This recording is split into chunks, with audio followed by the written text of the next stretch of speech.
there, everyone. Welcome to another Biblical History on the Go. Today's topic is abortion. Specifically, the Christian perspective of abortion and its proposed solutions. So, this is a topic that it's always a hot button issue, but it's a topic that's in the news recently because of Ireland's ban on abortion, and it just brings up this same idea that we find ourselves constantly asking: what is the Christian perspective of abortion? Why is it important? And should we allow abortion? Should we not allow abortion? How do we as Christians handle it? What should our perspective be? Now, perspective typically is subjective. However, in the position of Christianity, I don't believe that this matter is subjective. And that's what this video is about, to explain that perspective and where we should stand on the matter of abortion. So, obviously, just saying that it just automatically makes this a controversial video. But then again, what videos aren't of mine? So what should our position be on abortion?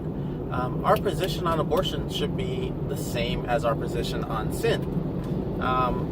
Considering that abortion, we as Christians believe that all life is important, and that aborting a child is killing that child, which is only subjective in the secular world.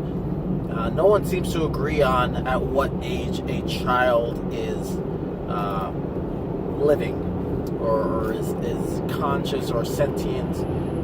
In some cases, and you can look this online, there are people with doctorate degrees, people with influence, saying that a child is not sentient and essentially can be aborted up to 2 years old. Now, you might think that's crazy.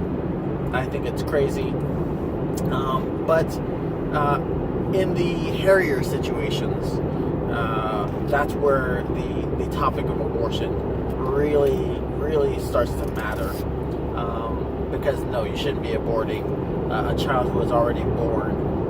That doesn't make sense. The child is alive. Let them live. If you don't want a child, put them up for adoption, because there's lots of people who want children and cannot find children. And the adoption process, especially in America, is absolutely ridiculous. Too many hoops, and it takes forever just to get the approval to be adopted. Find someone who wants a child and can't have one. You probably know someone like that. Have them adopt your child. But in the matter of abortion, we recognize that there are instances where a child would want to be, or a person would want to abort their child in these controversial situations like rape, incest, etc. Now, but how do we handle those situations? So the typical Christian perspective, and I say typical being the Christian who hasn't read the Bible, doesn't really know anything about God, to be frank, but calls themselves a Christian. Their typical stance is all abortions are bad, therefore do not abort. Now, the problem with that is these standards of abortion, of life, the standards of life being precious, I agree, very important, but it changes if you're not Christian. It changes if you're outside of the Christian perspective. So, as a Christian, should you get an abortion? No, you shouldn't. I believe there are situations where, for instance, if your child is 2 years old, no, you shouldn't get an abortion. If it's a situation of rape or incest, then that's a matter for you to discuss with your significant other or whoever, whatever situation, whoever's that person of influence in your life, or you can have, well, I shouldn't say person of influence, someone you can have an honest conversation with. But it really is a case-by-case basis. And the typical response should be no. For instance, if you're in a relationship and you get pregnant, let's say you're an adult, you get pregnant, and you're wondering, should you get an abortion because you don't think you're ready for a child? I guess you could do that, but you probably shouldn't. You should have the child. There's no complications. And if you can't take care of the child, give the child up for adoption. But killing the child is not exactly the best solution, because if you have to think back on the reason for the abortion. Why would you get abortion in this situation? The child is healthy. I'm healthy. Significant other is healthy. We just don't want a child right now. That's a matter of selfishness. We don't want a child, and we don't want this child to come and find us later in life, so we will end this child's life before it begins. Yeah, that sounds pretty selfish. It sounds bad. In that situation, I don't think you should deal with your consequences. But in an instance where it is much more delicate, like rape, etc., that's a conversation that needs to be had with the person, the woman who has to give birth to this child, because it's her body, and would you feel comfortable letting this child be born, taking care of this child, deciding whether or not you want to give this child up for adoption, or if you and your significant other think, you know what, we can take care of this child, even though they are a product of a horrible situation. They are not that situation, But what we cannot do as Christians is to impose that standard on people who are not Christian. So here's where Christians and politics, because the two are mutually exclusive. However, in today's Trump's America, it's not the same. They are melded, and they should not be. So the idea that if Christians are in power, then they can force people to adhere to their standards is a non-Christian idea. Jesus never went to people and said, you become Christian because I tell you to do it, and I'm forcing you to adhere to these standards. Here's these 10 commandments, which we gave to the Jews, and now you have to abide by them. Jesus did the opposite. He went to people and he showed them love and he served them. Never once did he say, hey, you should believe in me and you should follow me. Instead, he just showed them a love that was uncommon to people who wouldn't have been shown love at all, to prostitutes and to politicians and to tax collectors, people who are typically in some fashion immoral in their everyday lives, in their work, or in their actions. These are the people that he went and spent time with. Why? To show that no one is perfect. So if it's a matter of, oh, this is sin, well, then that doesn't matter, because Jesus died for sin. That's all sin, past, present, future. Therefore, none of it can keep us from God's presence. So what is the problem then? What is the problem? The problem is Christians are trying to impose law on people who are lawless. Now, lawless being everyone else, the secular world. Now, not lawless in the sense that, they're just in chaos, but they are not under the laws of Christianity. And even to take it further, Christians are not under the law of the 10 Commandments. The 10 Commandments are a Jewish thing. What God gave to the Christians is a law of love, essentially saying through Jesus, all of the commandments and the laws of the prophets are fulfilled in that we love God and love others as ourselves. That's the law of love, the law of faith, as it's called in the New Testament. So if we treat others as we'd want to be treated, the golden rule, right?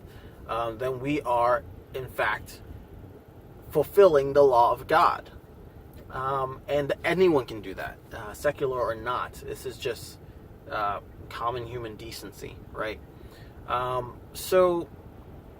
what we cannot do is to say, because these people would have abortions, we should stop them from having the ability to have abortions because we believe it's wrong. You can believe it's wrong as a Christian and still be for abortion. Here's the reasoning behind that. If you try and stop people from doing something, they're only going to seek to find another way to do it. Saying something is wrong is not going to stop people from doing it. It's just going to make it unlawful to do it. But they're still going to do it. For instance, the Bible also says this about law. The law is not made for those who would keep it. It's made for the lawless. We tell people don't steal. We don't tell people don't steal so that they won't steal. We tell them don't steal because people would steal. And to put it in another way, if there was no law, then someone could just go and take what doesn't belong to them from you, and it's okay. But when you add the law saying this is not okay, then that person is going to go take things from people anyways. And then you say, this is not right, it's in the law, you have to account for that now. So that's what the law is for. What we're trying to do, I say we, not me, but as Christians who keep kind of pushing these ideas and trying to force people into this Christian way of living, they're trying to force people into not having abortions by saying, oh, we don't allow abortions in this state, making it more difficult, like, oh, you've got to go to another country or a completely different state to have an abortion. That doesn't stop people from wanting or even needing an abortion. What that does is make it more difficult, and it builds resent between the people who have or need to or want to do this and those who are not approving of it. Now, again, I, being a Christian, not approving of it, except for in those extreme situations in which they are necessary. Of course, it's the case-by-case basis. However, I would not impose a law on people to keep them from being able to do it. As in the old days, people would use hangers. They'd use wire hangers to perform abortions. This was not sanitary, and it's still not sanitary. And the point is, just because you make something illegal doesn't mean people are going to stop doing it. In fact, you're going to make it less safe for people who are going to do it anyways to do it. So if people are going to do it anyways, at the very least, what we should be doing is providing situations where they can have a healthy abortion, or they should be, and they should also be provided with counseling services, because it's easy to make a decision in the moment, but dealing with your decisions afterwards. I mean, some people might be able to, like, okay, yeah, I don't care about life, so I'll just abort as many times as I want, and it's not going to affect me one bit. Some people might have an abortion and feel pretty terrible about the decision afterwards. It can break people. So the point is, if we are supposed to be Christians, then we need to be loving people as ourselves. What would we do as Christians if we were found in that situation where we had an abortion, or were the person who encouraged our significant other or female to have an abortion? You'd want people to say, well, you're stupid, or you're evil, you're a murderer, and all this name calling and condemnation. Like, that's what we would want for us if we were in the situation. We'd want to be condemned. No one would say that they would. They'd want honesty, and they'd want a caring response. They'd want some help. So it's hypocrisy to say that we should be condemning people, or that we shouldn't be providing safe services. We most certainly should. We should be showing love to people who, based on a Christian perspective, don't understand the situation of life, don't understand or don't have the same value of life as Christians tend to. But just the same, it's not just the value of the infant life. We should also be valuing the life of the adult or of the adolescent, because it happens in that situation. We should be valuing all life, not just valuing one facet of life and devaluing the other, which is what's going on now. We should be understanding. We should be helpful. We should be showing love, and we should be giving understanding. That's the whole of it. We should not be, in any situation, whether it's abortion or any other type of law, trying to force people to be lawful. It's not possible. It's in the Bible. Not possible. The law wasn't made because we needed law to show us that we are sinful people, or we need the law to be good people. The law was created to show us how sinful we are. And just the same, like as the Bible puts it, the law of Moses, the law brings death. Death is sin, right? Or sin brings death. The law is sin, essentially. It is a law of sin, telling us what is sin, what brings us to death. The law is not bad. It is good. It's created by God to show us what is good. He uses these negative things that we should not be doing to show us what is right, what is good. But in knowing what is right, now we understand how wrong we are. And it sounds backwards, but it's really not. And it's actually quite simple to understand. Taking a child, for instance. A child will learn to lie very early on. And you'll say, "Where's that toy?" They'll hide it behind their back and say, "I don't know." That's a lie. That's wrong. It's bad. That's sin. They don't know that until you tell them it's wrong to tell lies. But they still lied. That's sin. That's what's in our nature. It is in our nature to sin, and we learn later what it is that we should not be doing, what it is that is sin, what it is that's bad, that'll bring us to bad character, that brings our spirit to death. And that's what it means. That's what the law is for, to show us. When we say it's bad to tell a lie, that's revealing the law, that revealing sin. And it's not that it's bad. It's not bad to tell people this is wrong. It is bad to simply punish and try and force people, like, no, you can't lie, so we're gonna cut your tongue out so you can't lie.